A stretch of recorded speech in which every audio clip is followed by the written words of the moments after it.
first campaign, but I believe I've got to have the most loyal, incredible group of supporters and volunteers in history. We have 50 or 60 or 70 people out today on corners, at polling places, holding signs in the cold and in the rain. We made 1,000 phone calls today.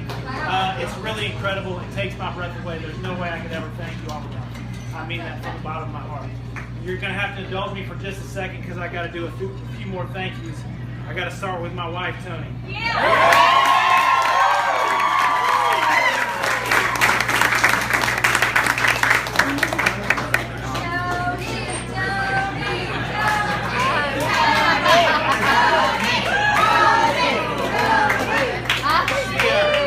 been a true champion this year, not just for me, but more importantly for our children.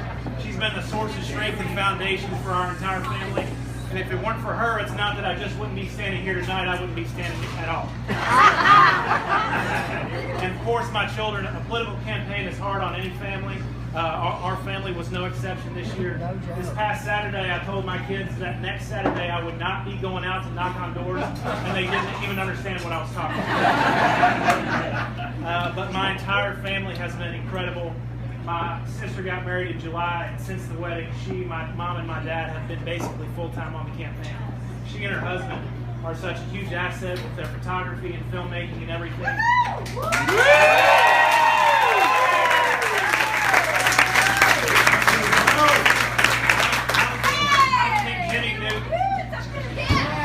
I don't think Jimmy knew that my dad was going to take a leave of absence from Moses Tucker, which is basically what he's done.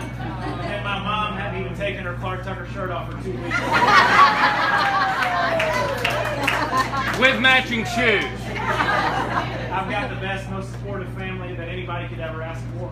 And that extends well beyond my immediate family. The Faulkners, the Abbotts, just been unbelievable. The Burners and the Bose, the Simpsons, Tuckers, the Sullingers, the Smiths, everybody has been so incredible. And as far as I'm concerned, our family name has grown this year to include the name of Tull. Of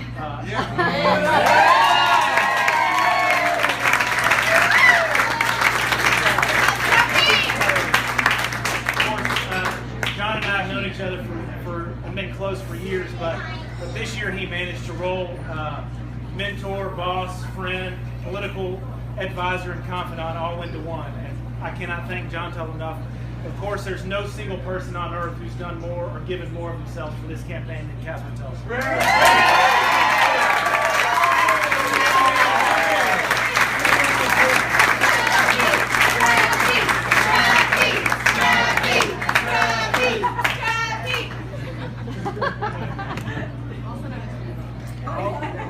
All year she redefined what I thought people are capable of in terms of hard work, dedication, and basic fundamental human decency.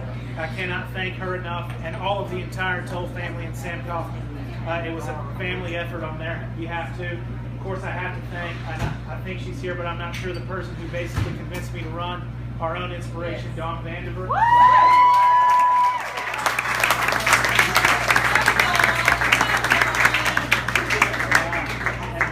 I've got to thank Michael Cook, my political consultant, has been there with me. He was there for me 24 hours a day, and there were plenty of times I tested that in the middle of the night. I also want to thank Vincent Salacco. The state party has done so much for me this year. They've done more than they've ever done before for state house candidates. And Vince has worked as hard as any chair we've ever had, and I wouldn't be here without the DPA and their team. I also want to thank Warwick Saban. I'm not sure if Warwick is here, but Warwick did as much for me as anybody, and I never even paid, and I'm not related to him. So. Special thanks to him. Just one more indulgence for me real quick. I want to mention each of my 4 grandparents. My grandmother, Frances Tucker, the last time I saw her alive was on my wedding day. She's the kindest person that I've ever known, and I try to embody her spirit every time I get out of bed, every time I go out the door. My grandfather, Everett Tucker, worked for decades to build a business community in Arkansas. He ran for the state senate in the 1950s, and I know he's been pulling hard for me all year. Right now, we're 15 days shy of the first anniversary of the death of my grandfather, Roger Bose. In my unbiased opinion, he did as much for the people of Arkansas as anyone in history, especially for the children.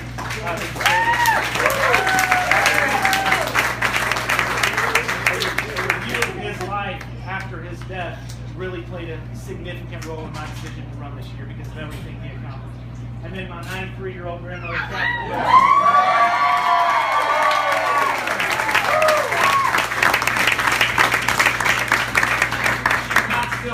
she's still kicking hard.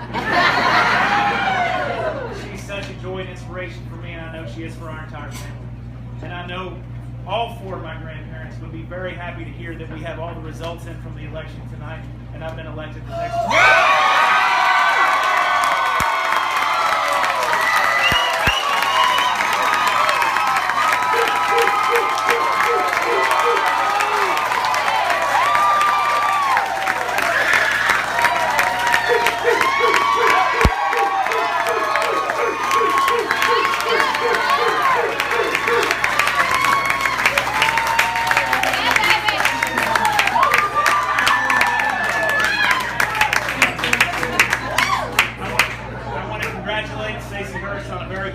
Campaign, and I want to thank Stacey for her 12 years of service to the city of Little Rock on our city board, and we all hope that she continues in public service for our community and our state. And I want to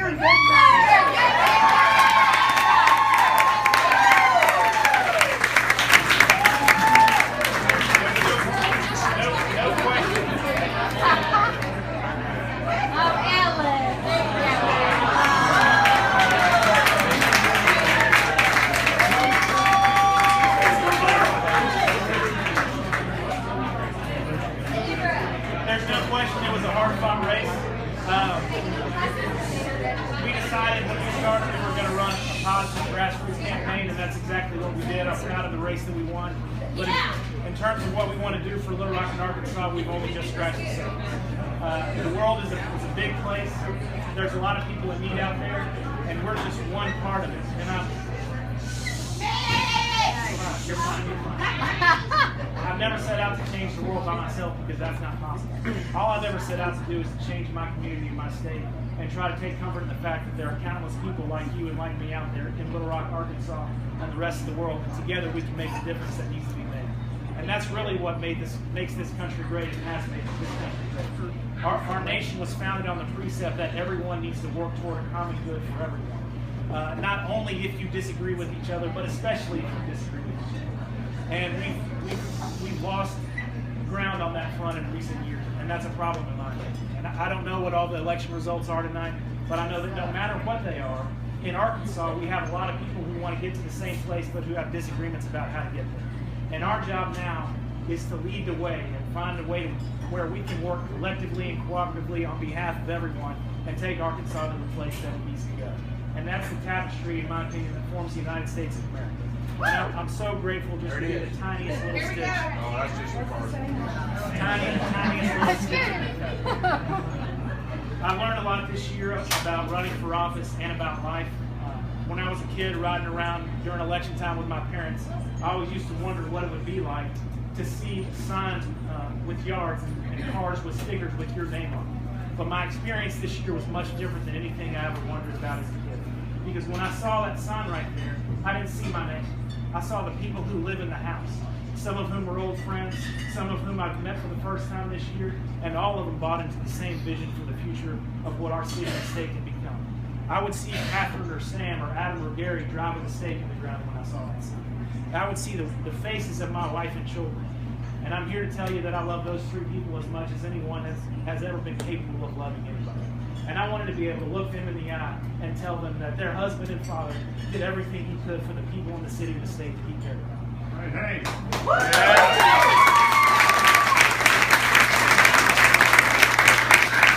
I saw that sign, and I would see those letters that spell out Clarke Tucker, I didn't read Clarke Tucker. I read Colson. I read Hollingsworth. I read Meadows. I read Bailey. I read Lord. I read Deere. I read Price, Dowler, and Leonard. I read Childs, Treese, Shannon, Quattlebaum, and Drew. I read so many names when I saw those signs. And I saw the names and faces of people, Wells, Carroll, East, Hodges. These are the names that I saw when I saw that sign. But not just those names. My friends who came from across the country this year. Los Angeles, San Francisco, Louisville, Nashville, D.C., New York. All of whom came to Little Rock to help get me elected this year. When I looked at that sign, I saw the face of Andrew Clarke, my college roommate of 4 years who cancer claimed too young, and whose parents came to Little Rock on Saturday to help bring this election. Yeah.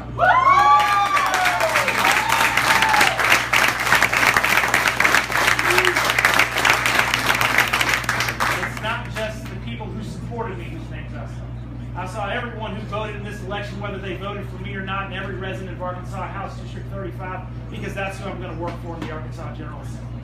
I saw the face of every 4-year-old child in Arkansas, every one of whom has the same God-given right to a decent life, and that starts with an ability to access a quality PK.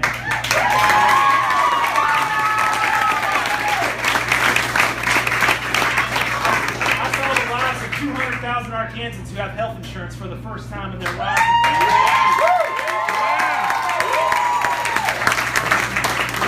I saw the talented people in our state who have a low-paying job or no job at all because they don't have the education or training to do the job they're capable of. I saw the ingenuity and spirit of the people of this state being the economic engine that's going to drive us into the future. But it's not just people that I saw. When I saw that sign, I saw heart. I saw integrity. I saw blood, sweat, and tears. I saw that politics could still be noble. I saw the triumph of hope over fear. I saw the greatness of the people of Arkansas and the goodness inherent in every single one of us. I saw that even though I might only be one of 100, I'm going to take all of that to the state capitol with me. And if the other 99 will do that, then together, if we do it together, there's no limit to what we can achieve. God bless y'all for being here tonight.